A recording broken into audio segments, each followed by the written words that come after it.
खासदार म्हणून प्रश्न विचारतो आता तुम्हाला की खासदार म्हणून तुमची साधारण 3री टर्म आहे आणि संसदेमध्ये वावरत असताना तुम्ही म्हणजे या अगोदरची ही सरकार जवळून बघितलेली आहेत. काँग्रेसच्या काळ पण तुम्ही नाही म्हटलं तरी राजकारणाचा अभ्यासक म्हणून जवळून बघत होता. या परिस्थितीमध्ये भारताचे जे सार्क देशांशी संबंध अपेक्षित असतात, म्हणजे आपले नेपाळशी संबंध, आपले बांगलादेशशी, आपले भूतानशी, इकडे श्रीलंकेशी, जे आपले शेजारी आहेत त्या कोणत्या शेजाऱ्यांबरोबर आपले संबंध बरे नाही अशा स्वरूपाचं चित्र आहे. या चित्राकडे तुम्ही खासदार म्हणून कसं बघता? नाही बघा, असं आपण बोलू शकत नाही की ह्यांच्याबरोबर बरोबर नाही. मला वाटतं जो मी मूळ तुम्हाला अगोदरच सांगितलं की भारत आज महासत्ता होते, चौथी मोठी अर्थव्यवस्था होते. आपण बांगलादेश असेल नेहमीच त्यांच्याबरोबर उभं राहिलेलो आहे. आपण बाकी आपलं श्रीलंका असेल त्यांना आपण एड केलेलं आहे, बरोबर उभे राहिलेलो आहोत. तर मला वाटतं हे सगळे छोटे छोटे देश आहेत, यांच्याबरोबर जे संबंध आपण आज आपण थेट वेस्ट आफ्रिकेमध्ये संबंध प्रस्थापित केलेले आहेत. तिथे आपलं UN पीस कीपिंग, इथे जेव्हा इंटरनल कॉन्फ्लिक्ट होतं, सिव्हिल वॉर होतात, तेव्हा भारताचं बटालियन तिकडे आहे, आजही देखील आहे. तर असं आपण म्हणू शकत नाही की आपण त्यांच्याबरोबर जे संबंध जे आहेत हे आपले बरोबर नाहीत.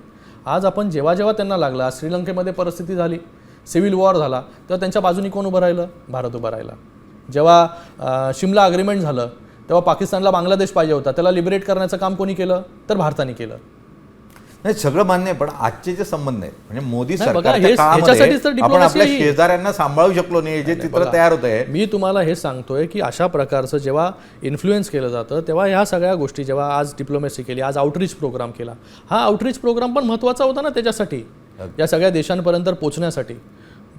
भारताचे संबंध त्यांच्याबरोबर आहेतच चांगले, पण ह्या आउटरीच प्रोग्राममधून जरा डिटेल आणि चर्चा जी आहे, प्रत्येक देशांमध्ये 2-2 दिवस आमचं सगळं डेलिगेशन गेलं.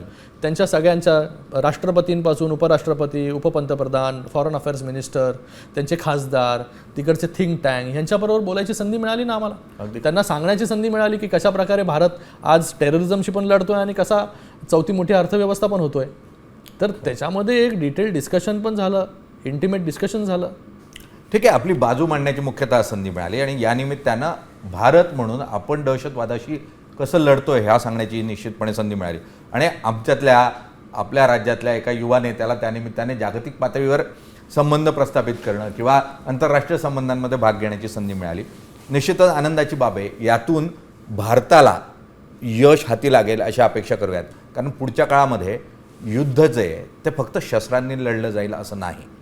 युद्ध हे संवादाचं पण आहे, युद्ध हे प्रपोगंडाचं पण आहे. आणि त्यामुळे हा प्रपोगंडा योग्य होतो की नाही, प्रचार योग्य होतो की नाही, त्यालाही खूप महत्त्व असेल. भारत सरकारनं यामध्ये पहिलं पाऊल टाकलं, त्यानंतर पाकिस्तानने अशा स्वरूपाचं पाऊल जागतिक पातळीवर टाकण्याचा प्रयत्न केला आहे. त्यामध्ये काहीसं यश त्यांना आलं आहे, पण खूप मोठ्या प्रमाणावर यश भारताला या ठिकाणी येताना पाहायला मिळतं आहे. निश्चितपणे अशा प्रयत्नातून भारत आंतरराष्ट्रीय संबंध सुधारेल आणि पाकिस्तानला एकटं पाडण्यामध्ये या सर्व शिष्टमंडळांचा आपल्याला उपयोग होईल अशी अपेक्षा करूयात. आणि श्रीकांतजी, तुम्ही स्टुडिओत आलात, मत व्यक्त केलं, मुळात माहिती सांगितलीत, त्यासाठी खूप खूप धन्यवाद आणि तुम्हाला खूप खूप शुभेच्छा. धन्यवाद. थँक्यू. धन्यवाद.